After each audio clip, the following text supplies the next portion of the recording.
కాళ్ళు పైకి తల కిందై వేలాడుతున్న నీ దేహం గౌడ కులస్తుల జీవన చిత్రం. నీవు ముంజల దేశానికి అధిపతివి.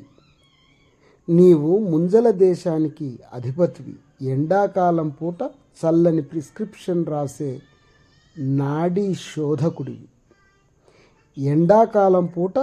ప్రిస్క్రిప్షన్ రాసే నాడీ శోధకుడివి. ఎన్ని చేతులకో ఊతమిచ్చిన మండువకు మకుటం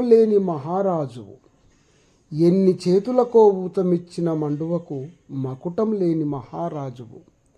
నీకు ఆకాశమైన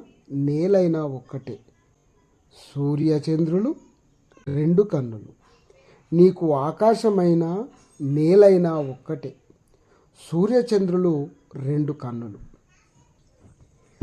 చెట్టే గుండెకాయ, చెట్టే కాటమయ్య తండ్రి నీకు.